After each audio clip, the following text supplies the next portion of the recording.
Hi, ഇസ്രയേലിൽ നിന്നാണേ. നമുക്കിന്ന് പാലസ്തീനിലെ ബേത്ലഹേമോളം ഒന്ന് പോയാലോ?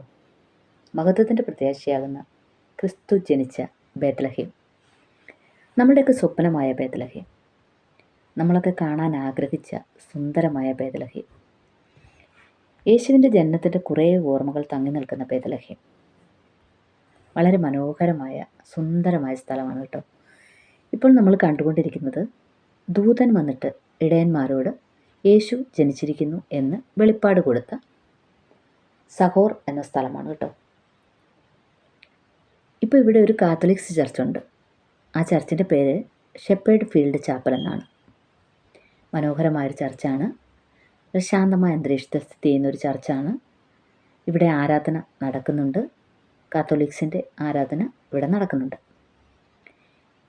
എക്സൽസിക്സ് ഡിയോയിലെ ഗ്ലോറിയായുടെ ഒരു സങ്കേതം എന്നാണ് ഈ ചർച്ചിന് അറിയപ്പെടുന്ന മറ്റൊരു പേര്. പാലസ്തീനിൽ വെസ്റ്റ് ബാങ്കിൽ ബേത്ലഹേമിൻ്റെ തെക്ക് കിഴക്കായി സഹൂർ എന്ന് പറയുന്ന സ്ഥലത്താണ് ഈ ചെറിയ ചാപ്പൽ സ്ഥിതി ചെയ്യുന്നത്. വളരെ ചെറിയൊരു ചാപ്പലാണ് കേട്ടോ. വട്ടത്തിൽ നല്ല ഭംഗിയായി മനോഹരമായി പണി കഴിപ്പിച്ചിരിക്കുന്ന ഒരു ചാപ്പൽ തന്നെയാണ്. ബേത്സഹൂറിൽ നടന്നതായി പറയപ്പെടുന്ന ഇടയന്മാർക്ക് യേശുവിൻ്റെ ജനനം പ്രഖ്യാപിച്ചതിൻ്റെ സ്മരണയായിട്ടാണ് ഈ ചാപ്പൽ നടത്തുന്നത്. ബേത്ലഹേമിനടുത്തുള്ള ബേത്സഹൂർ എന്ന പാലസ്തീനിയൻ ഗ്രാമം ഇടയന്മാർക്കുള്ള അറിയിപ്പിൻ്റെ ഫലമായി ലത്തീൻ സഭാ പാരമ്പര്യം ഇതിനെ തിരിച്ചറിഞ്ഞിരിക്കുന്നു. മാലാഖമാർ മുഖേന ഇടയന്മാരുമായി യേശുവിൻ്റെ ജനനത്തെക്കുറിച്ചുള്ള അറിയിപ്പ് നടന്ന അതേ സ്ഥലം. പള്ളിക്ക് സമീപമുള്ള ഈ പ്രദേശം പഴയ നിയമത്തിൽ രൂത്തിൻ്റെ പുസ്തകത്തിൽ പരാമർശിച്ചിരിക്കുന്ന ബോഗസിൻ്റെ താഴ്വരയാണ് എന്നാണ് പറയപ്പെടുന്നത്. അതായത് രൂത്ത് തനിക്കും തൻ്റെ അമ്മായിയമ്മയായ നവോമിക്കും വേണ്ടി ധാന്യം പെറുക്കിയ സ്ഥലം. 1858 ഏകദേശം ഒരു 400 AD നിർമ്മിച്ച ഒരു ആശ്രമത്തിൻ്റെ അവശിഷ്ടങ്ങൾ ഇവിടെ കണ്ടെത്തി എന്നാണ് നിഗമനം. അല്ലെങ്കിൽ കുറേ ആട്ടിൻകൂട്ടത്തിൻ്റെ അവശിഷ്ടങ്ങൾ. 1680 ബേത്സഹൂർ സന്ദർശിച്ച ഒരു തീർത്ഥാടകൻ പരാമർശിച്ച 3 ഇടയന്മാരുടെ ശവകുടീരങ്ങൾ കണ്ടെത്തിയതായി ഉത്ഖനനത്തിന് ഉത്തരവാദിയായ ഫ്രഞ്ച് ഉദ്യോഗസ്ഥന്മാരും അവകാശപ്പെട്ടു. 1889 1906 ഇടയിൽ ഫ്രാൻസിസ്കന്മാർ ഈ ഭൂമി കാശ് കൊടുത്ത് വാങ്ങി എന്നാണ് പറയപ്പെടുന്നത്. വളരെ മനോഹരമായ സുന്ദരമായ യേശുവിൻ്റെ ജനനത്തെ ഓർമ്മിപ്പിക്കുന്ന അനവധി ചുവർച്ചിത്രങ്ങൾ നമുക്കിവിടെ കാണാൻ കഴിയും. ദൂതൻ വന്ന് ഇടയന്മാർക്ക് വെളിപ്പാട് കൊടുത്ത ആ ഓർമ്മയുടെ ചുവർച്ചിത്രങ്ങൾ, ആട്ടിടയന്മാർ ആടുകളെ മേയിക്കുന്ന ചുവർച്ചിത്രങ്ങൾ, വെളിപ്പാടിൻ്റെ ഓർമ്മകളുടെ ചിത്രങ്ങൾ, അത്യുന്നതങ്ങളിൽ ദൈവത്തിന് മഹത്വം പാടിയ ചുവർച്ചിത്രങ്ങൾ, അങ്ങനെ ധാരാളം ചുവർച്ചിത്രങ്ങൾ നമുക്കിവിടെ യേശുവിൻ്റെ ജനനത്തിൻ്റെ ഓർമ്മയായി കാണാൻ കഴിയും. വളരെ മനോഹരമായി നിർമ്മിച്ചിരിക്കുന്ന ഒരുപാട് ചുവർച്ചിത്രങ്ങളെ യേശുവിൻ്റെ ജനനത്തെ ഓർമ്മിപ്പിക്കുന്ന, നമ്മളവിടെ എത്തപ്പെട്ടാൽ ആ ഫീലിലേക്ക് നമ്മളെ കൊണ്ടുപോകുന്ന ഒരുപാട് ചിത്രങ്ങൾ ഇവിടെ നമുക്ക് കാണാൻ കഴിയുന്ന ഈ ഒരു ചുവർച്ചിത്രം നോക്കിക്കേ. പൊന്നും മൂരും കുന്തിരിക്കവുമായി ഇടയന്മാർ ചെന്നിട്ട് യേശുവിന് കാഴ്ചവെച്ച് വണങ്ങുന്ന ആ ചുവർച്ചിത്രമാണ് ഇവിടെ ആലേഖനം ചെയ്തിരിക്കുന്നത്. ദൂതന്മാരെ മുകളിൽ കാണാം. എത്ര സുന്ദരമായി അന്ന് നടന്ന അതേ ഓർമ്മകൾ എത്ര മനോഹരമായി ഇന്നും ഓർമ്മയ്ക്കായി ആലേഖനം ചെയ്ത് അല്ലെങ്കിൽ വരച്ച് അല്ലെങ്കിൽ കൊത്തിയെടുത്ത് സൂക്ഷിച്ചിരിക്കുന്നു അല്ലേ. ഇങ്ങനെ നല്ല കാഴ്ചകളാണ് നമ്മളിവിടെ കണ്ടത്. ഇവിടെ ഇനിയും നമുക്ക് നമ്മുടെ ബൈബിളിൽ ഇതിനെക്കുറിച്ച് പരാമർശിച്ചിരിക്കുന്ന ആ സ്ഥലം കൂടെ ഒന്ന് കണ്ടാലോ. അന്ന് ആ പ്രദേശത്ത് ഇടയന്മാർ രാത്രിയിൽ ആട്ടിൻകൂട്ടത്തെ കാവൽ കാത്ത് വെളിയിൽ പാർത്തിരുന്നു. അപ്പോൾ കർത്താവിൻ്റെ ഒരു ദൂതൻ അവരുടെ അരികെ നിന്നു. കർത്താവിൻ്റെ തേജസ് അവരെ ചുറ്റിമിന്നി. അവർ ഭയപരവശരായിത്തീർന്നു. ദൂതൻ അവരോട്, ഭയപ്പെടേണ്ട, സർവ്വജനത്തിനും ഉണ്ടാകുവാനുള്ള ഒരു മഹാസന്തോഷം ഞാൻ നിങ്ങളോട് സുവിശേഷിക്കുന്നു. കർത്താവായ ക്രിസ്തു എന്ന രക്ഷിതാവ് ഇന്ന് ദാവീദിൻ്റെ പട്ടണത്തിൽ നിങ്ങൾക്കായി ജനിച്ചിരിക്കുന്നു. നിങ്ങൾക്ക് അടയാളമോ? ശീലകൾ ചുറ്റി പശുത്തൊട്ടിയിൽ കിടക്കുന്ന ഒരു ശിശുവിനെ നിങ്ങൾ കാണും എന്ന് പറഞ്ഞു. അതേ സംഭവത്തിൻ്റെ ഓർമ്മയാണ് നമ്മളിപ്പോൾ കാണുന്ന ഈ ചുവർച്ചിത്രം. ആ വെളിപ്പാട് കൊടുത്ത ദൂതനായിട്ടാണ് ഈ ദൂതനെ അവരവിടെ ചിത്രീകരിച്ചിരിക്കുന്നത്. ഇടയന്മാർ വീണു വണങ്ങുന്ന, അല്ലെങ്കിൽ ദൂതന് മുൻപിൽ മുട്ടുകുത്തുന്ന ആ ഓർമ്മകളുടെയൊക്കെ ആലേഖനമാണ് ഇവിടെ നമുക്ക് കാണുവാൻ കഴിയുന്നത്. പെട്ടെന്ന് സ്വർഗീയ സൈന്യത്തിൻ്റെ ഒരു സംഘം ദൂതനോട് ചേർന്ന് ദൈവത്തെ പുകഴ്ത്തി. അത്യുന്നതങ്ങളിൽ ദൈവത്തിന് മഹത്വം, ഭൂമിയിൽ ദൈവപ്രസാദമുള്ള മനുഷ്യർക്ക് സമാധാനം എന്ന് പറഞ്ഞു. ദൂതന്മാർ അവരെ വിട്ട് സ്വർഗത്തിൽ പോയ ശേഷം ഇടയന്മാർ, നാം ബേത്ലഹേമോളം ചെന്ന് കർത്താവ് നമ്മോട് അറിയിച്ച ഈ സംഭവം കാണണമെന്ന് തമ്മിൽ പറഞ്ഞു. അവർ ബന്ധപ്പെട്ട് ചെന്ന് മറിയയെയും യോസഫിനെയും പശുത്തൊട്ടിയിൽ കിടക്കുന്ന ശിശുവിനെയും കണ്ടു.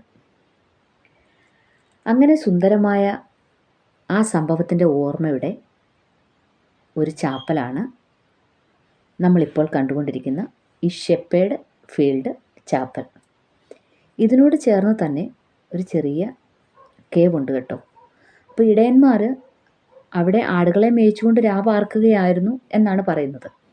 അവർക്കുണ്ടായ ദർശനം നടക്കുന്ന സമയത്ത് അവരവിടെ ആ ഒരു കേവിലായിരുന്നിരിക്കണം. കാരണം ഒരാൾക്ക് കഷ്ടിച്ച് കയറി നിൽക്കുവാൻ പറ്റുന്ന മനോഹരമായ ഒരു കേവ് അവിടെ ഉണ്ട്. അന്ന് ഉള്ള ആ ഇടയന്മാർക്ക് ഉപയോഗിച്ചിരുന്നതാവണം കുറേ സാധനങ്ങൾ, അമ്മിക്കല്ല് പോലെയൊക്കെ ഇരിക്കുന്ന കുറേ സംഭവങ്ങളൊക്കെ അവിടെ ഓർമ്മയ്ക്കായിട്ട് ആ കേവിൽ സൂക്ഷിച്ച് വച്ചിട്ടുമുണ്ട്. ആ ചിത്രങ്ങളൊക്കെ നമുക്ക് കാണാം. പക്ഷെ ഇപ്പോഴും നമ്മൾ കാണുന്നത് ആ ചാപ്പലിനുള്ളിലെ കുറച്ച് കാഴ്ചകളിലൂടെയാണ് കേട്ടോ. അവിടെ ആരാധന നടത്തുന്ന, അല്ലെങ്കിൽ നമ്മൾ മദ്ബഹ എന്ന് പറയുന്ന, യാക്കോബൈറ്റ്സിൽ മദ്ബഹ എന്നാണ് പറയുന്നത്, കാത്തലിക്സിൽ എന്താണ് പറയുന്നത് എനിക്കറിയത്തില്ല. അവിടെ ആ സ്ഥലമൊക്കെയാണ് നമ്മളിപ്പോൾ കാണുന്നത്. ഇന്ന് നല്ല തിരക്കുള്ളൊരു ദിവസമായിരുന്നു.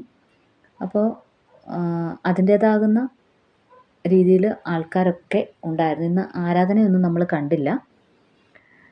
അപ്പോൾ ആ ഒരു സ്ഥലത്താണ് നമ്മളിപ്പോൾ നിൽക്കുന്നത്. നമ്മുടെ കൂടെയുള്ളവരൊക്കെ ഇവിടെ കയറി പ്രാർത്ഥിച്ച് അവരുടെ വിശ്വാസത്തിനനുസരിച്ച് വിശ്വാസ പ്രമാണം ചൊല്ലി അവർ പ്രാർത്ഥിക്കുന്നതൊക്കെ കണ്ടു. ഇത് അതിൻ്റെ പുറം പ്രദേശമാണ്. അതായത് ആ കേവും ഈ ചർച്ചും ഒക്കെ നിൽക്കുന്നതിൻ്റെ പുറത്ത് ആ ആട്ടിടയന്മാരുടെ ഓർമ്മയ്ക്കായിട്ട് ഒരു ഇടയനെയും ആടുകളെയും ഒക്കെ കൊത്തിവാർത്ത് വെച്ചിരിക്കുന്ന സ്ഥലം. ഇത് നമ്മൾ പറഞ്ഞ കേവാണ് കേട്ടോ.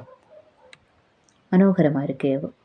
നിങ്ങളൊന്ന് കണ്ടു നോക്കൂ. ഒരാൾക്ക് നമുക്ക് കഷ്ടിച്ച് നിൽക്കാൻ പറ്റുന്ന അത്ര മാത്രമേ ഉള്ളൂ. അന്നത്തെ ആ കേവൊക്കെ ഇന്നും ഇത്ര മനോഹരമായി സൂക്ഷിച്ചിരിക്കുന്നു എന്ന് പറയുമ്പോൾ എത്ര സുന്ദരമാണല്ലേ. ഇതാണ് ഞാൻ പറഞ്ഞത്, അവരന്ന് ഉപയോഗിച്ചുകൊണ്ടിരുന്ന സാധനങ്ങളിലൊക്കെയാണ് ഇന്ന് ഇവിടെ ആ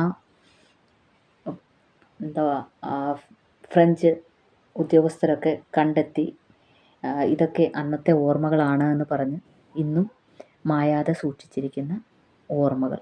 അതായത് ഇടയന്മാർ പാർത്ത സ്ഥലത്തിൻ്റെ ഓർമ്മകൾ വളരെ സുന്ദരമായി ഇന്നും അതിൻ്റെ ഭംഗി മങ്ങാതെ അതേ രീതിയിൽ തന്നെ സൂക്ഷിച്ചിരിക്കുന്നു. നോക്കൂ, എത്ര സുന്ദരമാണല്ലേ. ഇവിടെ ഒരു ക്രിസ്മസ് ട്രീ അലങ്കരിച്ച് വെച്ചിട്ടുണ്ട്. പുൽത്തൊട്ടിയിൽ യേശുവുണ്ട്, മാലാഖ അടുത്തുണ്ട്. അങ്ങനെയുള്ള നല്ല നല്ല ഓർമ്മകളാണ് ഈ ഷെപ്പേർഡ് ഫീൽഡ് ചർച്ചിൻ്റെ കോമ്പൗണ്ടിനകത്തും ആ ചർച്ചിനകത്തും ഒക്കെ ആയിട്ടുള്ളത്. നമ്മളിതൊക്കെ കാണുമ്പോൾ ശരിക്കും അതിൻ്റെ ആ റിയാലിറ്റിയെ ഉൾക്കൊണ്ടുകൊണ്ട് കാണുകയാണെങ്കിൽ നമുക്ക് ആ സംഭവം നടക്കുന്ന ഫീലാണ് ഉണ്ടാകുന്നത് കേട്ടോ.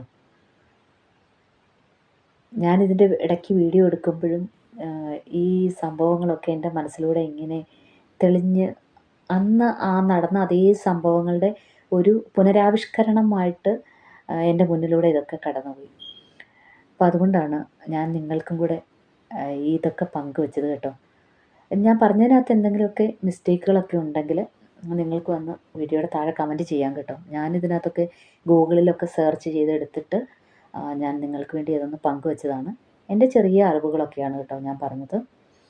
ഇത്രയൊക്കെയാണ് ഇന്ന് നമ്മൾ ഷെപ്പേർഡ് ഫീൽഡ് ചർച്ചിൻ്റെ പ്രത്യേകതയായി കാണുന്നത്.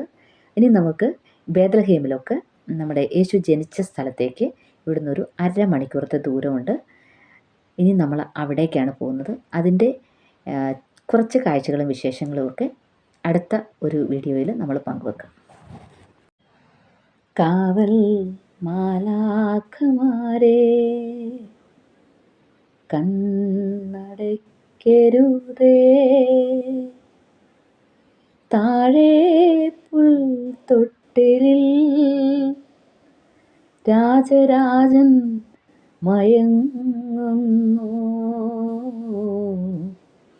കാവൽ മാലാഖമാരേ കണ്ണടയ്ക്കരുതേ.